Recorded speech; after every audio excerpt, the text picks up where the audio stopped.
Mirëmbrëma të gjithëve të nderuar shikues, ju ftoj të na ndiqni në këtë edicion qendror informativ të News 24, fillimisht shënjom me titujt kryesor. Rama deputetëve të Partisë Socialiste kush refuzon listën e hapur ta thot, unë mund të mos kandidoj. Nën hetim nga SPAK, Cenoklosi pritet të jetë në listën e kandidatëve të PS në Fier. Rama u përpoq të më binë të shkrim SPAK, Berisha nuk i bashkoi votat me të. Velia i merr avokat amerikan, apeli GKK rrezon ankimimin e nënës Ajola Xoxhës për sekuestrot preventive. Vetëvendosja e qeverinë e Kosovës synojmë ta formojmë me partitë jo serbe.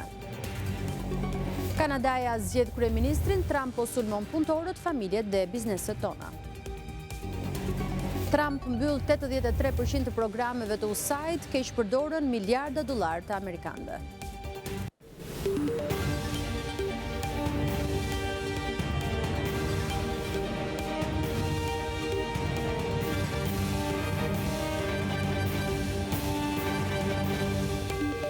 Jemi tani më gjërësish. Kryeministri Edi Rama ka deklaruar se mund të mos jetë pjesë të listës së kandidatëve për deputet të Partisë Socialiste për zgjedhjet e 11 majit. Në mbledhjen e grupit parlamentar socialist, Rama tha se lista do të përbëhet nga shumë të rinj. Ai tha qartë se asnjë deputet i gjinisë mashkullore të Partisë Socialiste që ka qoftë dhe një mandat nuk do të jetë në listën e mbyllur. Ndërkohë, drejtuesit politik në Qarqe kanë të sigurt vendin në pjesën e mbyllur të listës. Edi Rama mund të mos jetë kandidat për deputet në zgjedhjet parlamentare të 11 majit. Në mbledhjen e grupit parlamentar socialist në prag të vendimit final për listat e kandidatëve për deputet të Partisë Socialiste, Rama pohoi se nuk e ka pjekur vendimin për të qenë ose jo në ekipin ngarues të socialistëve më 11 maj, pasi detyrën e kryeministrit mund ta ushtrojë edhe pa një mandat ligjvënësi. Me thënë drejtën, as e kam pasur dhe as e kam shumë iden pse unë duhet jem aty në parlament si deputet për sa kohë kam të detyrë, ndërkohë që vendimin për veten time nuk e kam akoma të marrë plotësisht se mund dhe mos jem fare në listë. Duke qenë deputet i gjithëve për detyrën që kam. Dhe për mos i zënë vendin askujt. Rama e bëri të qartë se deputetët burra që kanë të paktën një mandat nuk do të gëzojnë privilegjin e një vendi në listën e mbyllur, që më pas do t'i bënte automatikisht fitues të një mandati. Parimi themelor i listës së re do të jetë asnjë deputet në gjininë mashkullore që ka marrë qoftë një mandat nga Partia Socialiste nuk do jetë në listën e mbyllur. Kushdo nga ligjvënësit aktual që nuk do të pranoj vendin në listën e hapur, duhet ta bëjë të ditur më herët. Është e drejta e kujdo që nuk, për arsye të ndryshme, nuk dëshiron të jetë në listën e hapur, që ta thotë. Po duhet na thotë përpara që të mos jetë në listë dhe pastaj thotë jo po unë shkoj jo po. Jo është shumë e rëndësishme. Sepse parimisht luftën duhet ta bëjnë ata që kanë më shumë eksperiencë dhe që kanë marrë më shumë nga votuesit dhe nga Partia Socialiste. Kryesocialisti personalisht ka menduar se drejtuesit politik në Qarqe do duhet të ishin pjesë e listës së hapur, por nuk do të ndodhë kështu. Problemi që më duket se ka argumenti im është që kjo do çorodiste gjithë procesin, sepse nuk do të lejonte asnjë barazi shansesh në garë, nga ana tjetër nuk do të garantonte asnjë lloj drejtimi të vërtet politik të garës. Pasi drejtuesit politik do të ishin të fokusuar për të marrë vota për vete dhe me një status më të veçantë do të krijonin pabarazi vetvetiu dhe do të orientojë gjithë skuadra. Rama ripërsëriti se prioritet në listën e parë të Partisë Socialiste, atë të mbyllur, do t'u jepet rinjve. Në këto zgjedhje, ne duhet t'i japim shqiptarëve partinë më të vjetër në eksperiencë dhe partinë më të re në energji. Cenoklosi, zëvendës Ministri i Energjisë dhe Infrastrukturës, mund të kandidojë në listën e Partisë Socialiste për qarkun e Fierit, pavarësisht se është nën hetim nga SPAK për korrupsion dhe abuzime të tjera. Klosi ka qenë i përfshirë në disa skandale dhe akuzohet për disa vepra penale, ndërsa zëvendës kryeministra Belinda Balluku e merr me vete në listën e Fierit. Ethet elektorale kanë përfshirë partitë politike, të cilat brenda së mërkurës duhet të paraqesin në KQZ listat e kandidatëve për deputet.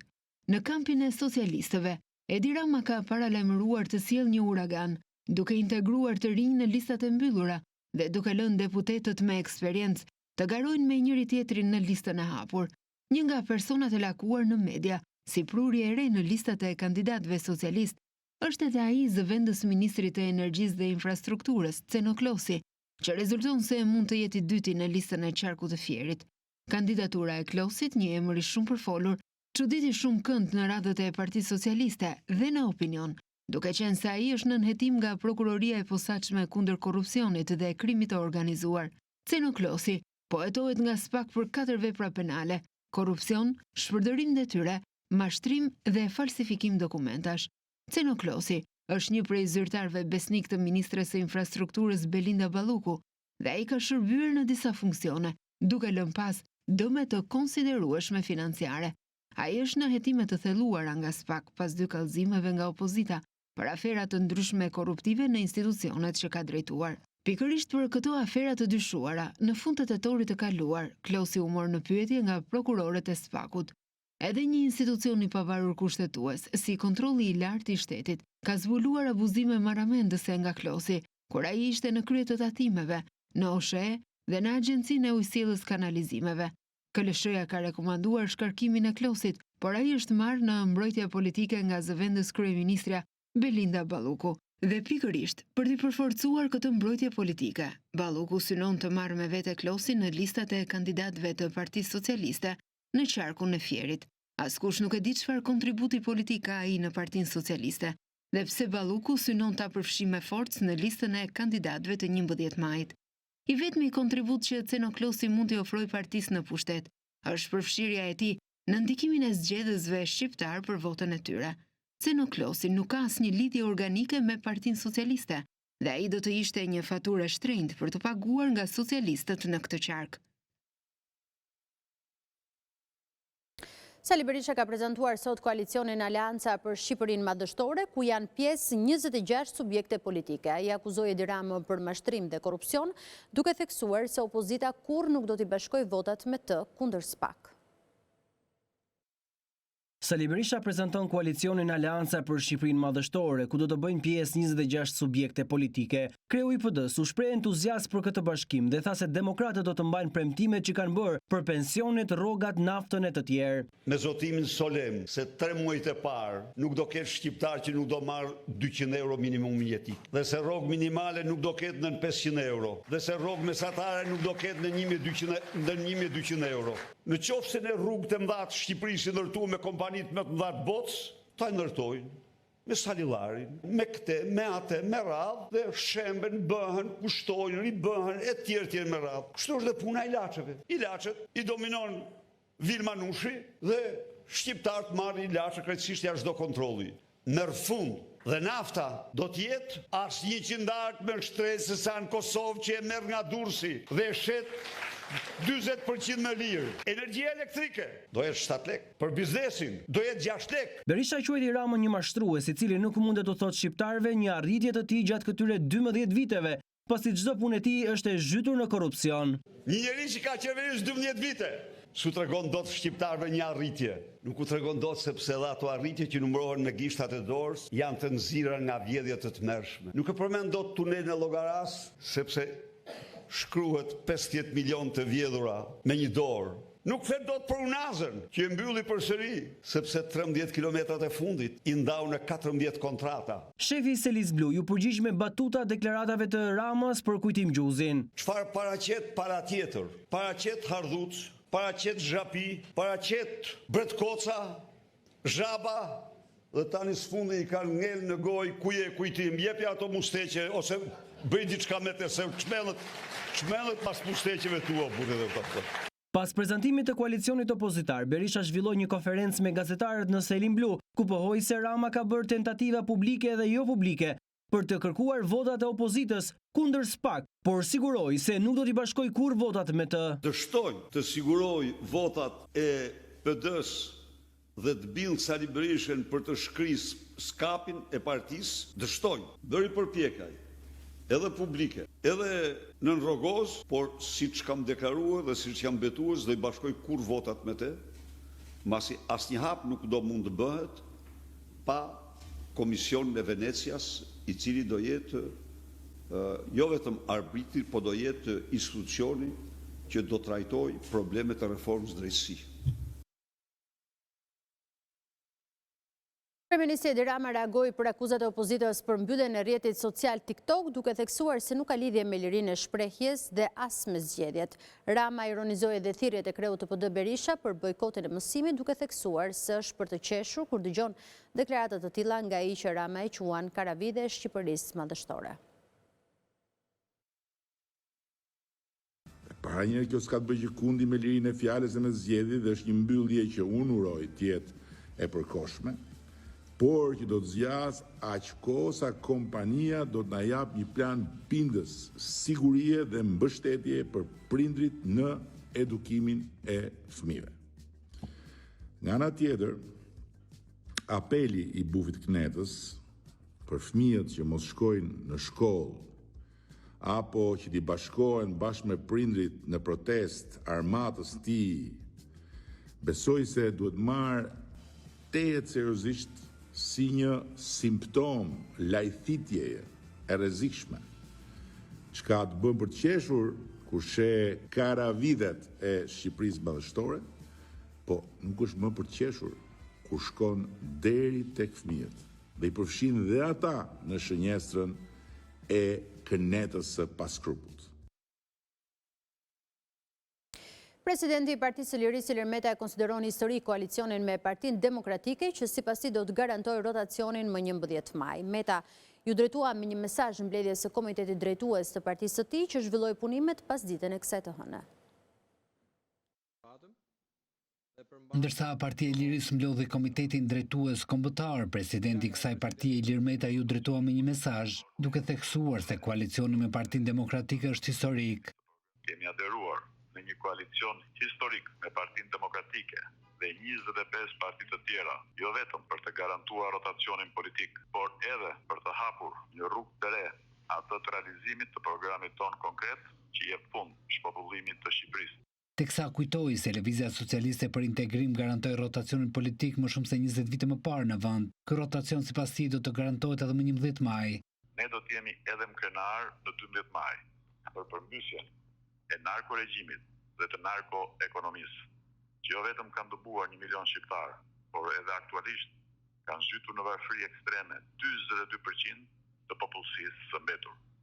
Ky është së pari një koalicion vlerash, mbrojtja e familjes dhe shoqërisë, nga sorosifikimi.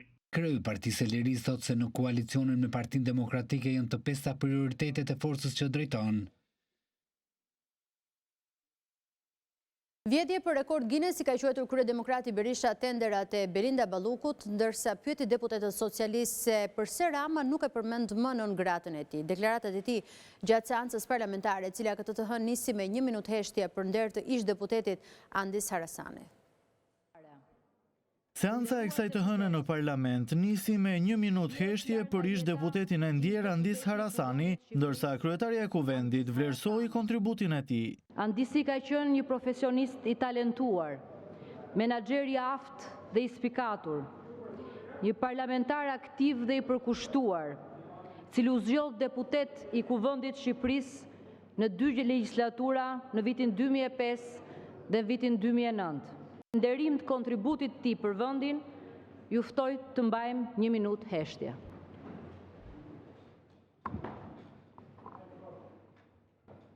Kryetari i Partisë Demokratike Sali Berisha nga salla e parlamentit akuzoi zëvendës kryeministren Balluku për vjedhjet që, siç i quajti ai, janë për rekord Guinness. Jubiloti e ndau Unazën e Tiranës 13 kilometra në 14 kontrata. Eureka! E gjeta se si të vjedh më shumë. Rekord botror Guinness. Berisha u kërkoi deputetëve socialistë ta pyesin Ramën pse nuk ja përmend më non gratën, duke lënë të kuptohet se vendimi i SBA-ve për të mund të ketë ndryshuar. Edi Rama bëri gjithçka që me Sorosin të më shpallte non grata. E keni vurë ju që se përmend do të marrë fjalë? A keni vure, pyeteni, ju lutëm, shkoni pyeteni pak ju zonja. Thoni, o shef, o bos, pse nuk e thua do atë fjalë më? Jo thuje po deshe, i thoni. Mjeku kardiokirurg Kristo Papa organizoi një takim të veçantë me shqiptarët në Londër duke u fokusuar në shqetësimet dhe kërkesat e tyre. Papa, aktivisti i njohur, kërkon të sjellë një frymë të re dhe të përfshirë në politikën shqiptare përmes përfaqësimit të duhur të interesave të shqiptarëve jashtë vendit. Në prag të zgjedhjeve parlamentare që do të mbahen në 11 maj në Shqipëri, Kristo Papa, figura e njohur dhe një aktivist i zëshëm i diasporës shqiptare, ka bërë një hap të rëndësishëm në fushatën e tij politike. Në Londër, ai organizoi një mbledhje të veçantë me shqiptarët që jetojnë në kryeqytetin britanik, me qëllim për të dëgjuar zërin e tyre dhe për të njohur më mirë kërkesat dhe shqetësimet që ata kanë. Ka ardhur momenti që forca e diasporës të jetë në parlamentin e 2025-ës. Unë dua të jem zëri i të gjithë juve në atë parlament. Të gjithë bashkë neve do të dalim. Unë jam për bashkimin e shqiptarëve. Kristo Papa, i cili është i njohur për angazhimin e tij në mbështetje të shqiptarëve jashtë vendit, përshkroi këtë takim si një mundësi të shkëlqyer për të krijuar një dialog të hapur me diasporën. Gjatë mbledhjes ai inkurajoi të pranishmit të ndajnë mendimet e tyre mbi sfidat e përballuara nga shqiptarët jashtë atë dheut dhe për mënyrat se si qeveria shqiptare mund të përmirësojë situatën e tyre. Të gjithë bashkë në 11 maj duhet të bashkohemi të japim votën tonë, të shprehet ajo që është vlera më e madhe e demokracisë dhe të votojmë. Nuk është thjesht një ditë 11 maj. 11 maj është dita më e rëndësishme që juve do jepni mundësi të gjithë shqiptarëve të vendosni atë që doni në Parlamentin shqiptar. Ju pres të gjithë në Tiranë si një deputet i Parlamentit të ardhshëm në Shqipërinë e 2025. Ai gjithashtu theksoi rëndësinë e krijimit të një platforme që do të mundsojë përfaqësimin e duhur të interesave të shqiptarëve në diasporë në Kuvendin e Shqipërisë. Kristo Papa, me përvojën e tij dhe angazhimin e tij të vazhdueshëm për të drejtat e shqiptarëve jashtë vendit, përshfaqet si një kandidat potencial i fortë për deputet të diasporës, duke synuar të sjellë një frymë të re dhe të përfshirë në politikën shqiptare. Parlamenti mund vijojë të shqyrtojë dhe votojë projekt ligjin për burgjet e hapura. Komisioni i ankimimeve dhe sanksioneve rrëzoi vendimin e mëparshëm të kryekomisionerit Ilirian Celibashi, i cili kishte kërkuar Kuvendit të ndërpriste shqyrtimin e nismës ligjore. Komisioni i ankimimeve dhe sanksioneve ka vendosur të rrëzojë vendimin e komisionerit shtetëror të zgjedhjeve Ilirian Celibashi, duke i dhënë të drejtë Kuvendit për të votuar ligjin për burgjet e hapura. Sipas vendimit të Komisionit të ankimimeve dhe sanksioneve, projekt ligji nuk shkel parimet e kodit zgjedhor, pasi të burgosurit nuk përfitojnë financiarisht nga ligji.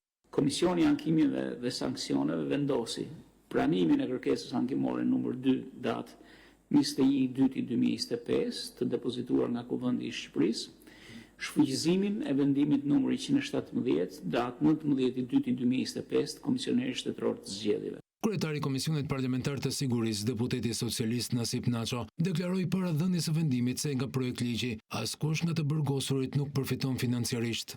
Projekt ligji është depozituar që 23 dhjetor, pra po ta marrim me vit kalendarik një vit para, në përputhje me kushtetutën nga rregullarin e Kuvendit kanë propozuar këtë projekt ligj në Kuvend. Është bërë para fatit që ndalohet nga ligji, nuk ka përfitime ato që përcakton në ligj. Me këtë vendim të marrë me votat e 5 antarëve të KAS, Parlamenti mund të vijojë me shqyrtimin dhe votimin e nismës ligjore, që në thelb ka përfitimin e të dënuarve për të vuajtur dënimin në të ashtu quajturat burgjet e hapura në fazën përfundimtare para lirimit të tyre. Më herët KAS ka rrëzuar vendimet e kryekomisionerit për projekt ligjin e paketës së maleve dhe atë për TVSH në bujqësi. Gjykata e Apelit të Posaçëm rrëzoi kërkesën e vjehrës Erion Veliajt për heqjen e sekuestros mbi pasurinë e paluajtshme, të cilën SPAK e lidh me burime të dyshimta. Ndërkohë, Kryebashkiaku i Tiranës ka nesër në Apelin e GJKK një seancë të rëndësishme. Nga ana tjetër, një avokat amerikan do të marrë gjithashtu pjesë në proces.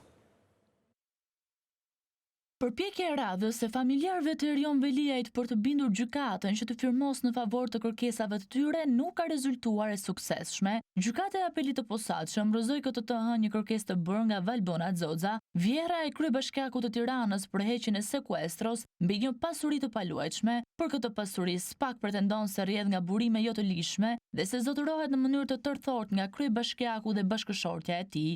Kjo e fundit ndërkohë paraqit personalisht po në shkallën e dytë të gjyqësorit, ku ka kërkuar heqjen e sekuestros mbi llogaritë bankare të shoqërive të saj. Gjatë seancës, SPAK mësohet se paraqiti disa prova të reja që rrezojnë pretendimet e Ajola Xoxës. Me qëllim për të shqyrtuar këto prova, seanca u zhvendos për ditën e mërkurë, ndërkohë e marta pritet të jetë ditë vendimtare për kryebashkiakun, i cili po mbahet në paraburgimin e Durrësit pasi po hetohet për korrupsion e pastrim parash. Veliaj kërkon heqjen e masës së sigurisë dhe pritet që seanca e së martës të jetë gjatë dhe me gjasa e tensionuar mes palëve. Nga ana tjetër, një avokat amerikan ka zhvilluar një takim për mbi 2 orë me kryebashkiakun Veliaj në qelitë e paraburgimit në Durrës. Pas daljes prej andej, Joshua Roberts tha se ishte në rolin e vëzhguesit dhe se do të merrte pjesë në seancën e rishqyrtimit të masës së sigurisë në apel.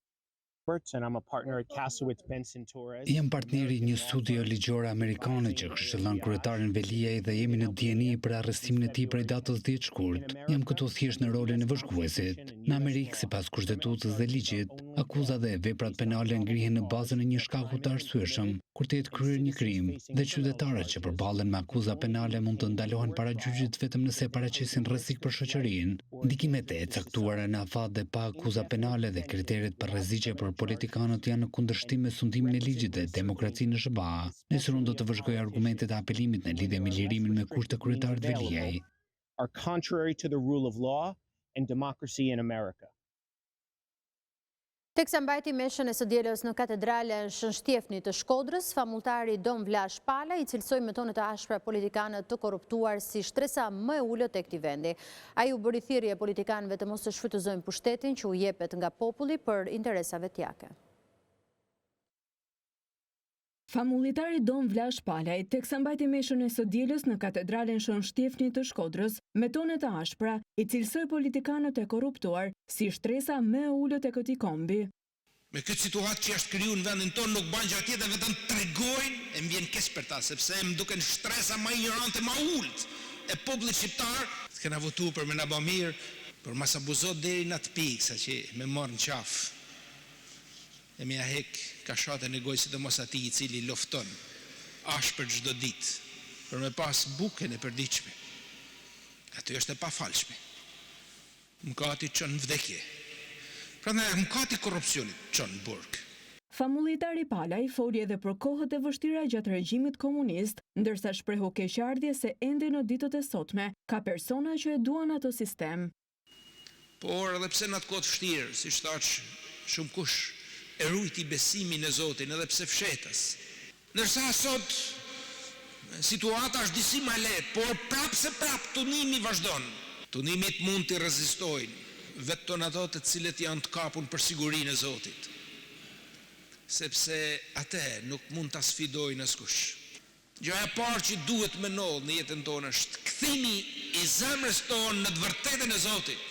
Këtë predikim me mesazhe për politikën shqiptare, famultari Palaj e bëri në kohën e kreshmeve, që shërben si moment të reflektimi e pendese.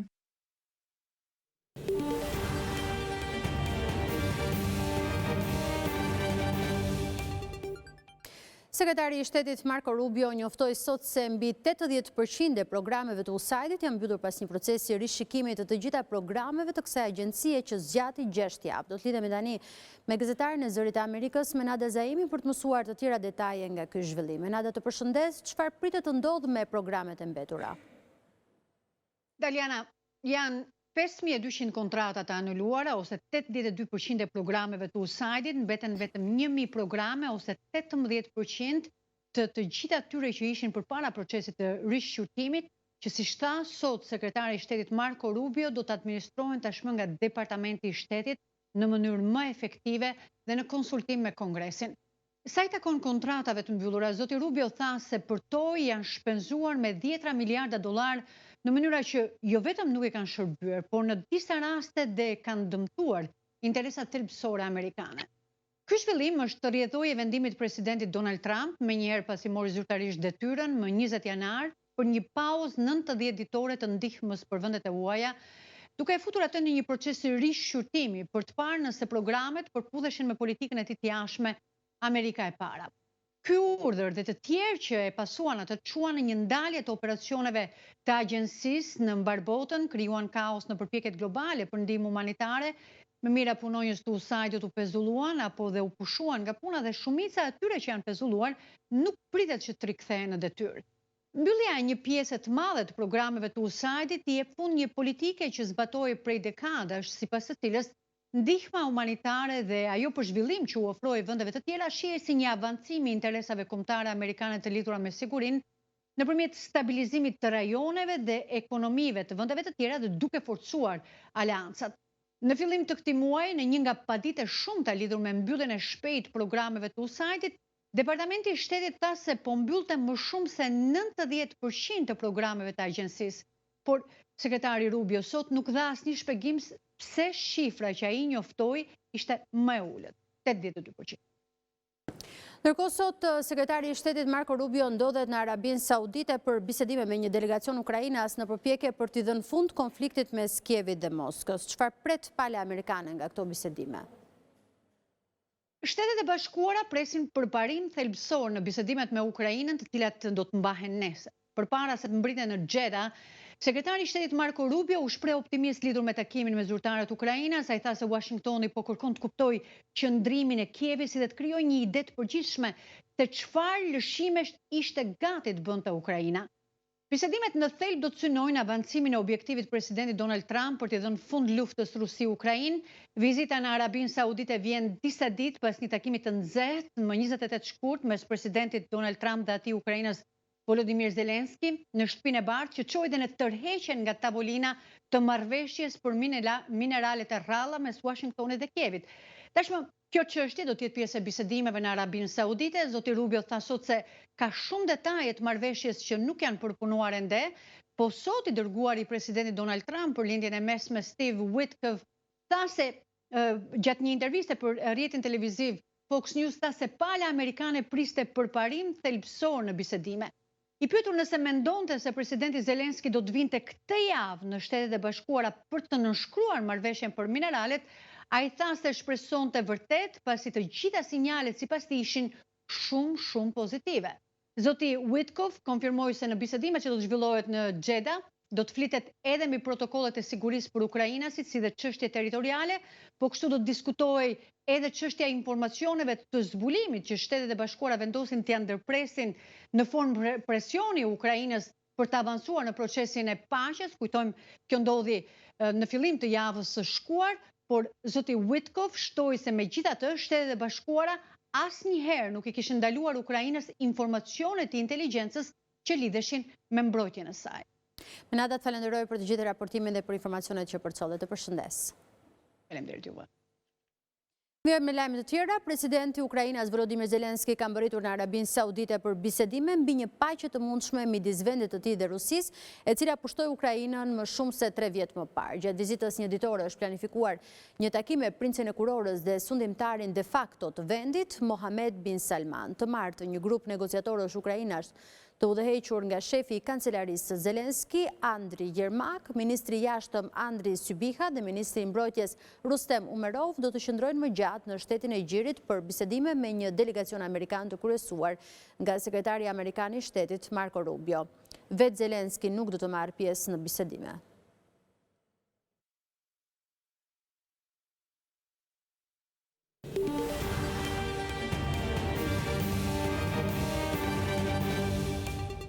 Rikthehemi me informacionet në vend. Procesi ndaj autorit të dyshuar të vrasjes së Martin Cani do të zhvillohet me dyert të mbyllura për shkak të moshës së mitur të autorit dhe viktimës. Gjykata e Tiranës nuk arriti të vendosë për kalimin e dosjes në gjykim gjatë seancës paraprake dhe u dha kohë palëve deri më 27 mars për njohjen me aktet e dosjes. Procesi ndaj autorit të dyshuar të vrasjes së Martin Cani do të zhvillohet me dyert të mbyllura, për shkak se si vrasësi, ashtu dhe viktima e të dëmtuarit në ngjarje janë të mitur. Vendimi për mbylljen e dyerve u mor nga gjykata e Tiranës, e cila nuk arriti të shprehej për kalimin ose jo të dosjes për gjykim gjatë seancës së parë paraprake. Kjo pasi si autori i dyshuar Mario Porlleshaj, ashtu dhe i plagosuri Luiz Meçaj, nuk kishin marrë aktet e dosjes. Për këtë arsye, gjykata ju la kohë deri më 27 mars që të njihen me dosjen e më pas të vijojë me procesin. Nëna e Martin Canit tha se pret drejtësi për vrasjen e të birit dhe kërkoi që procesi gjyqësor të jetë i hapur. Unë e kam thënë dhe nuk të ishem, dhe luftoj deri në fund, dalë drejtësia, sepse ne nuk kemi qenë thirrur as nga arsimi, as nga mësuesët, as nga asnjë, dhe fëmia im humbi jetën në mënyrë tragjike, edhe me rrethana që ato ishin të menduar. Edhe unë do kom ngul, edhe do luftoj që dalë e drejta, për drejtësi kemi ardhur, dalë e drejta dhe të mbrohen gjithë fëmijët, sepse sot më ramu nesër mund të bëjë kujdo. Martin Cani u godit për vdekje me thik nga Mario Porlleshaj në tetor të vitit të shkuar. Ky i fundit plagosi edhe shokun e Martinit. Ndaj Mario Porlleshajt është ngritur akuza e vrasjes për shkak të cilësive të veçanta të viktimës. Një sherr masiv mes gjimnazistëve të Sami Frashit ka ndodhur sot rreth orës 13:30 jashtë ambienteve të shkollës pas përfundimit të mësimit. Sipas dëshmitarëve, adoleshentët janë përplasur fizikisht me njëri tjetrin dhe kanë përdorur sende të forta gjatë konfliktit. Në pamjet e siguruara nga vendngjarja, njëri prej tyre shihet duke goditur bashkëmoshatarët me barierat e parkimit. Forcat e policisë kanë ndërhyrë menjëherë dhe deri më tani kanë shoqëruar 6 persona të përfshirë në konfliktin masiv midis gjimnazistëve, disa prej të cilëve mbetën të lënduar. Autoritetet po hetojnë shkaqet e konfliktit dhe po vijojnë punën për të identifikuar të gjithë të përfshirët.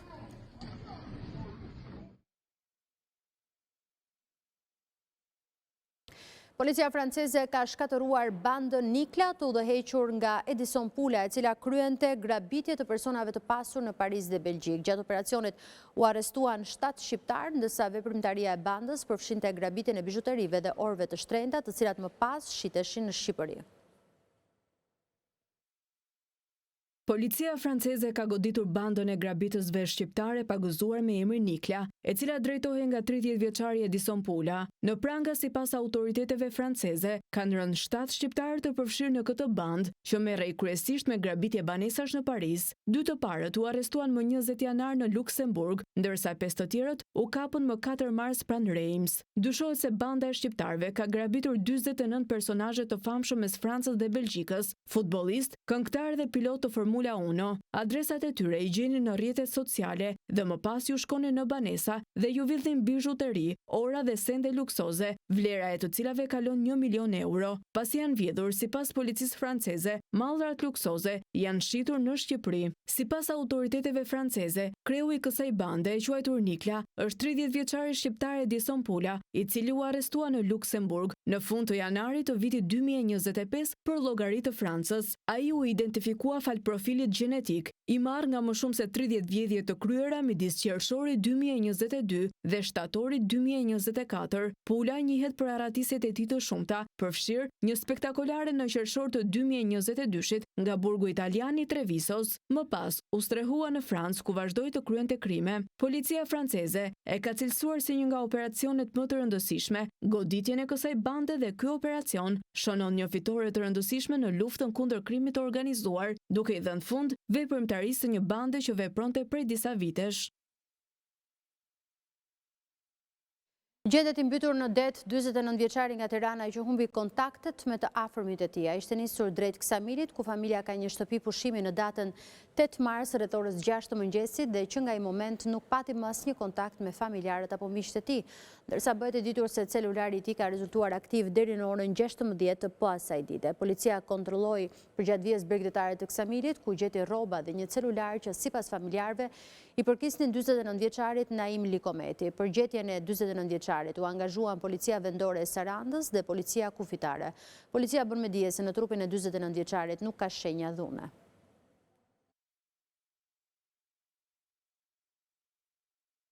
Një 36 vjeçar u arrestua në portin e Durrësit pasi tentoi të nxirrte nga Shqipëria 223.200 euro të padeklaruara. Policia dyshon se paratë që do të nxirreshin përmes portit të Durrësit rritnin nga veprimtari kriminale, ndërsa bëhet e ditur se 36 vjeçari i arrestuar është rezident në Itali. 36 vjeçari kishte fshehur paratë në një çantë shpine, ndërsa vijoni hetimet për të përcaktuar burimin e tyre. Shuma e gjetur u sekuestrua nga policia në cilësinë e provës materiale. Operacioni u finalizua nga policia kufitare e portit të Durrësit në bashkëpunim me autoritetet doganore.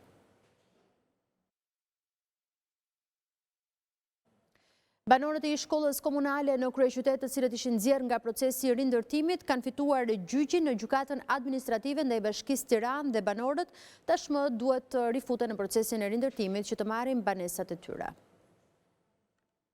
Rreth 50 familje që banonin në ndërtesën e ish komunales dhe që ishin nxjerrë prej antej në kuadër të procesit të rindërtimit, kanë fituar gjyqin ndaj Bashkisë Tiranë dhe do të rifuten në proces për të marrë banesat e tyre. Të sot ne kemi një vendim të mirë, mund të themi, nga ana e gjykatës administrative të shkallës parë, pasi një nga banorët e ish godinës komunales ka fituar gjyqin për të janë shfuqizuar aktet administrative të përjashtimit nga programi i rindërtimit të individit në fjalë. Është detyrohet Bashkia e Tiranës për ta përfshirë sërish në programin e rindërtimit, pra për ta trajtuar sërish me bonusin e qeras, që këto familje të mos rrinë pa banesë. Me daljen e vendimit, Bashkia është e detyruar që të rikthejë sërish në programin e rindërtimit. Unë tek ndërtesa ish komunales dhe të prekura nga tërmeti i vitit 2019, prej asaj kohe kanë protestuar disa herë para Bashkisë, e cila i skualifikoi nga përfitimi sipas programeve të rindërtimit si familje të prekura nga tërmeti. Inspektoriati për mbrojtjen e territorit ka vijuar aksionin për lirimin e hapësirës për ndërtimin e hyrjes së qytetit, ku janë parashikuar të shemben 10 objekte. Drejtuesi i MT Shkodër, Emiliano Nika, thotë se kanë arritur dakordsinë me pronarët e objekteve që do të shemben, si dhe ka përfunduar procesi i shpronësimit. Teksa Inspektoriati për mbrojtjen e territorit në Shkodër vijon aksionin për lirimin e hapësirës për ndërtimin e hyrjes së qytetit, aksion që nisi me përplasje me banorët e objekteve që janë planifikuar të shemben. Drejtuesi këtij institucioni për rajonin e Shkodrës, Emiliano Nika, vën të ditur se ka përfunduar procesi i shpronësimit për 10 objekte që do të shemben. Sipas tij, është gjetur mirëkuptimi me pronarët. Kanë përfunduar të gjitha procedurat e shpronësimit dhe sot rifillojmë punën për prishjen e gjitha objekteve, të cilat bëhen pengesë për realizimin e projektit rikualifikimi i hyrjes qytetit dhe bregut perëndimor të liçenit të Shkodrës. Janë 10 subjekte të shpronësuara, do të filloj puna për prishjen e tyre sot. Janë njoftuar, kemi zgjedhur mirëkuptimin e tyre, siç e shihni ka disa ditë që po punohet dhe i kanë liruar vullnetarisht objektet, dhe çdo gjë vjen normalisht dhe pa asnjë rezistencë, asnjë problematikë. Drejtori i MT-s Shkodër u shpreh se vijon aksioni edhe për lirimin e vijës liçenore nga ndërtimet. Paralelisht, vijojmë aksionin pa ndërprerje për pastrimin e liçenit dhe të shtratit të lumit Bula. Pra, po punohet në 2 fronte njëkohësisht dhe puna do zgjash për disa ditë. Pra, do pastrohet çdo strukturë e paligjshme në liçenin e Shkodrës dhe në shtratin e lumit Bula. Projekti për zgjerimin e rrugës nga Harku i Bërdicës deri tek ura e Baçallokut në Shkodër parashikon ndërtimin e një rruge me 4 kursi dhe një ure të dytë mbi Drin, e cila do të jetë paralele me urën ekzistuese.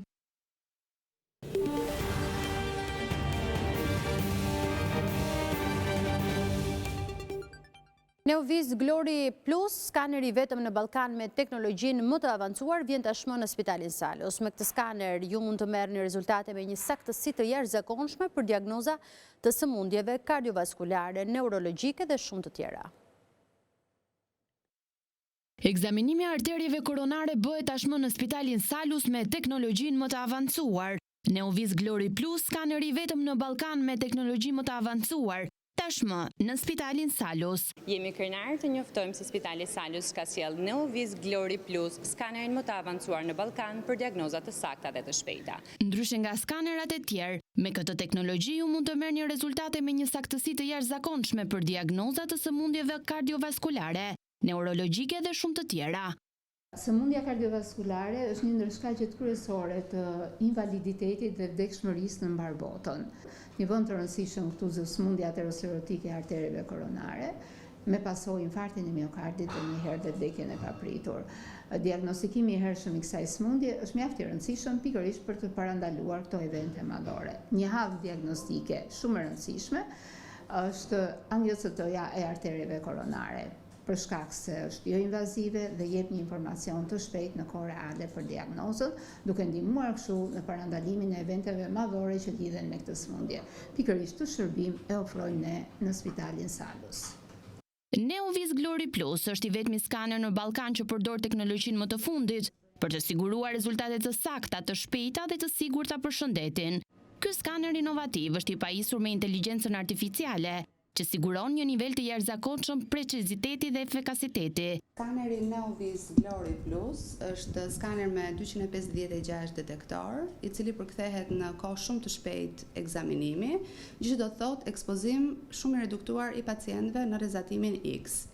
Duke qenë një skaner me teknologji shumë të avancuar, mund të realizojmë protokolle me dozë shumë të ulët rrezatimi.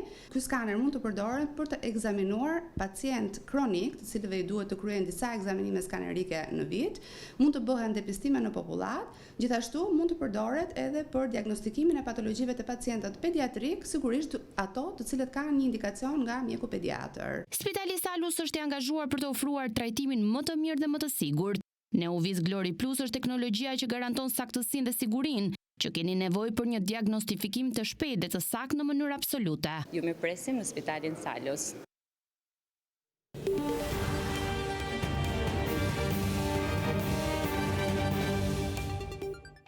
Kryetari i Lëvizjes Socialiste Vendvendosja, Glau Konjufsa, bëri të ditur se partia e tij synon që të formojë qeverinë e re me mbështetjen e partive jo serbe. Siç e keni parë, qeveria Kurti 2 u formua në bashkëpunim me minoritetet jo serbe. Ky është qëllimi ynë, sepse ka pasur ndikim pozitiv në Kosovë duke parandaluar listën serbe që operon në ndikimin e Beogradit, që të ketë pushtet vendimtar, siç kishte në qeverit paraprake, tha Konjufsa për një media online në Itali. Kryetari i Kuvendit, Glau Konjufsa, tha se ka pak të ngjarë që LVV-ja të bashkëpunojnë me partitë që aktualisht janë opozit duke pasur parasysh sulmet as pak të ndershme me të cilat është përballur vendvendosja gjatë fushatës zgjedhore. Ndërkohë, pak minuta më vonë, kryeministri Kurti u pyet nga gazetarët nëse i ka nisur konsultimet për të bërë koalicionin qeveritar. Kurti deklaroi se së pari duhen rezultatet përfundimtare, pastaj certifikimi e më pas bisedimet. Qeveria do të udhëhiqet nga vendvendosja dhe unë deklaroi Kurti.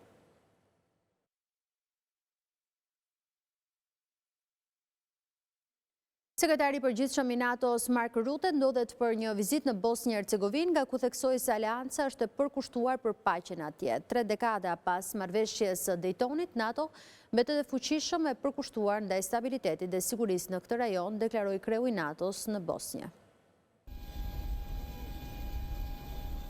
Sekretari i përgjithshëm i NATO-s Mark Rutte deklaroi se aleanca mbështet sovranitetin dhe integritetin e Bosnjë-Hercegovinës, duke theksuar se nuk do të lijojë që paqja e fituar me mund në këtë shtet të vihet në rrezik. Në një konferencë për mediat në Sarajevo pas takimit me anëtarët e presidencës trepalshe, Rutte tha se situata aktuale nuk është sikur në vitin 92 kur nisi lufta në Bosnjë. And to the security of Bosnia and Herzegovina. Kam dëgjuar shqetësime për situatën e sigurisë. Le të jemi të qartë. Kjo situatë nuk është në vitin 1992. Dhe ne nuk do të lejojmë që të krijohet një vakum sigurie. Komuniteti ndërkombëtar është këtu dhe është i angazhuar për të vazhduar mbështetjen tonë të fuqishme, përfshirë përmes EUFOR-it. Vizita e kreut të NATO-s u zhvillua në kohën kur autoritetet e Republikës Srpska, duke kërcënuar me shkëputje, kanë tentuar të ndalojnë funksionimin e institucioneve shtetërore të drejtësisë dhe policisë në territorin e këtij entiteti.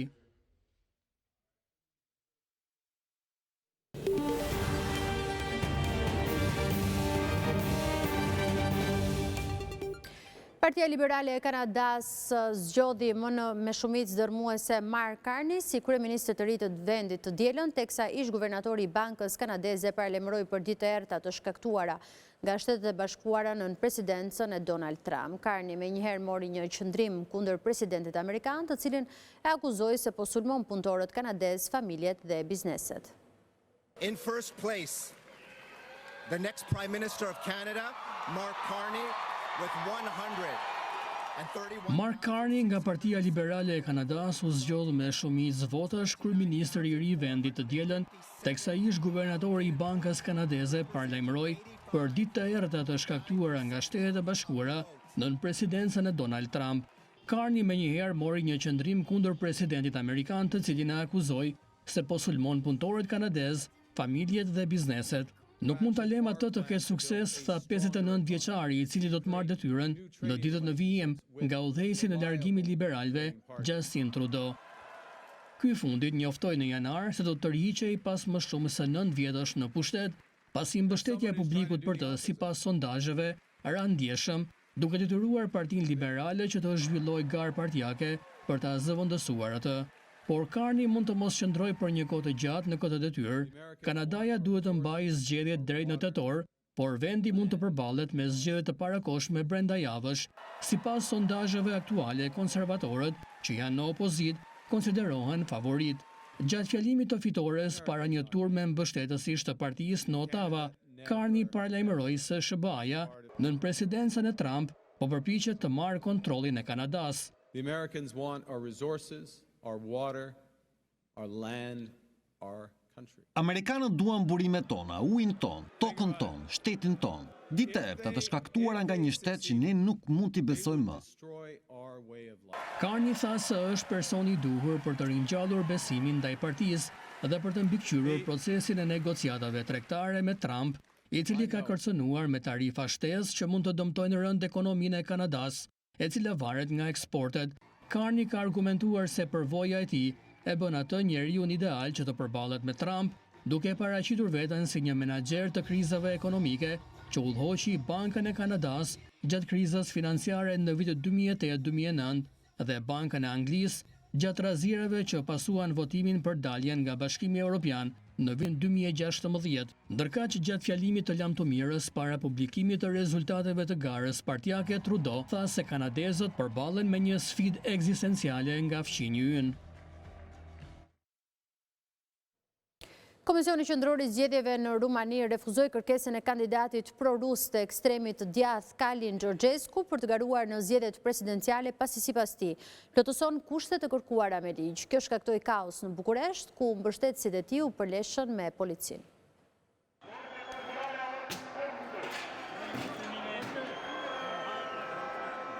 Mbështetësit e kandidatit të konsideruar pro-rus të ekstremit të djath Kalin Georgescu u përleshën me polici në Bukuresht, duke shprehur zemërimin e tyre për vendimin e Komisionit Qendror të Zgjedhjeve, që ndaluan atij pjesëmarrje në zgjedhjet presidenciale që do të rimbahen në muajin maj. Komisioni Qendror i Zgjedhjeve në Rumani tha më 9 mars se nuk e ka pranuar pjesëmarrjen e Georgescut, bazuar në vendimin e gjykatës kushtetuese, e cila anulloi zgjedhjet e nëntorit pas fitores së tij në raundin e parë. Kandidatura e tij nuk plotëson kushtet e kërkuara me ligj, siç janë përcaktuar nga gjykata kushtetuese në dhjetor të vitit 2024, tha Komisioni Qendror i Zgjedhjeve. Për këtë shkak, me rinisjen e procesit zgjedhor, antarët e komisionit konsiderojnë se është e papranueshme që të vlerësojnë se i njëjti person plotëson kushtet për të marrë udhëheqjen e presidencës së Rumanisë. Georgescu, i cili është kritik i NATO-s dhe kundërshton mbështetjen rumune për Ukrainën, dorëzoi kandidaturën e tij për pjesëmarrje në zgjedhje. Komisioni kishte 48 orë për të pranuar apo refuzuar aplikimin. Georgescu tani ka 24 orë që të apelojë këtë vendim, që nxiti qindra mbështetës të tij të protestonin. Ata u përleshën me forcat e sigurisë përpara ndërtesës së komisionit në Bukuresht. Protestuesit dogjën objekte dhe hodhën në drejtim të policisë sende të forta. Policia u përgjigj me gaz lotësjellës. Liderët e partisë së ekstremit të djathtë e kanë dënuar vendimin e Komisionit Zgjedhor për mospranimin e kandidaturës së Georgescut.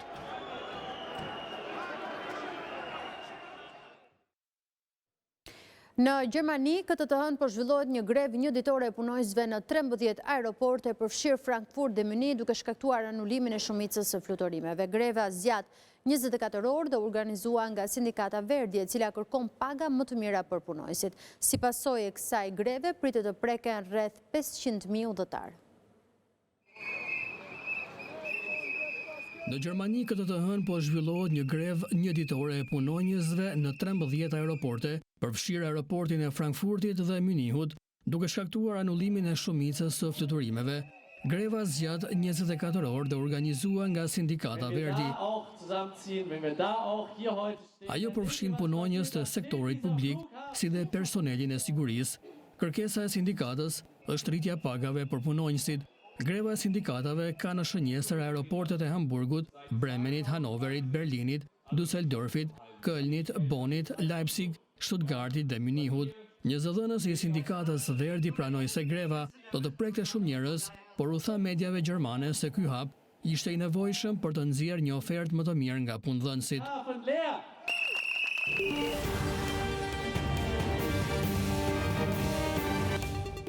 Nxënësit e shkollës së mesme artistike Jan Kukuzeli në Durrës kanë marrë pjesë në ekspozitën Zërat e kujtesës. Përmes krijimeve të tyre ata shpalosin jetën në diktaturë.